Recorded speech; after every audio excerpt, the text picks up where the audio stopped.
মঙ্গলবার মুর্শিদাবাদের কান্দি থানার গোকর্ণ এলাকায় বাস এবং লরির সংঘর্ষে আহত হয়েছেন কমপক্ষে ২৫ জন যাত্রী। এদের মধ্যে একাধিক যাত্রীর অবস্থা আশঙ্কাজনক। স্থানীয় সূত্রে জানা গেছে, মুর্শিদাবাদের বহরমপুর থেকে কাদির দিকে একটি যাচ্ছিল ওই বেসরকারি বাসটি।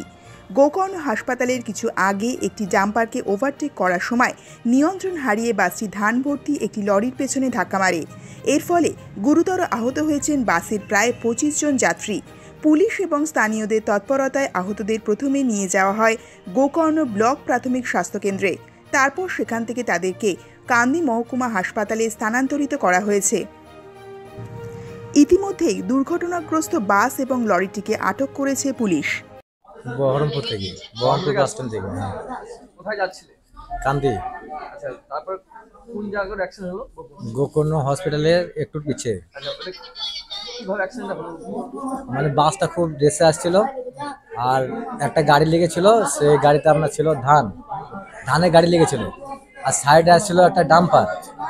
ডাম্পারে একটা বাসটা এসে ধানের গাড়ির সঙ্গে ধাক্কা মেরেছে, ধানের গাড়ি পেছনে দ্রুত গতিতে আসছিল, প্রচুর দূরত্ব করে আসছিল।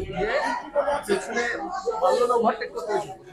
ওভারটেক মানে সাইডে ডাম্পার আসছিল, ওভারটেক করতে পারেনি, যে মানে ধানের গাড়ি পেছনে মেরেছে। উল্টো দিক থেকে ডাম্পারটা আসছিল, হ্যাঁ, ওভারটেক করতে না পেরে পেছনে মেরেছে। পেছনে ধাক্কা মেরেছে, মানে ওই ধানের গাড়ির সঙ্গে। কি নাম তোমার? আমার নাম আজিজুল মল্লিক। কোথায় কোথায় আঘাত লেগেছে? আমার পায়ে লেগেছে, হাতে লেগেছে। কে কে ছিল তোমরা? আমার মা আর আমি। তোমার মাইটা? হ্যাঁ। তোমার মায়ের নাম? সারিফা বিবি। তোমার নাম? আজিজুল মল্লিক। তোমার বেশি লেগেছে? হ্যাঁ, মায়ের বেশি লেগেছে, মায়ের পা কেটে গেছে, দুই পা, একটা পা ভেঙে গেছে। ফুলে গেছে। আর তোমার আরো কতজন মোটামুটি আহত পেয়েছে? গোটা বাসের মধ্যে মানে 5% বাদ, আর বাদ বাকি সব জখম। হ্যাঁ, 20% হবে। অনেক লোককে পাঠাইলো, বহরমপুর পাঠাইলো, কান্দে পাঠাইলো। কিছু সিরিয়াস আছে, কিছু মরে গেছে মনে হয়। আমরা অতটা বুঝতে পারিনি, বাসের মধ্যে ছিলাম, কোনো রকম বাস দিয়ে বেরিয়ে এসেছি।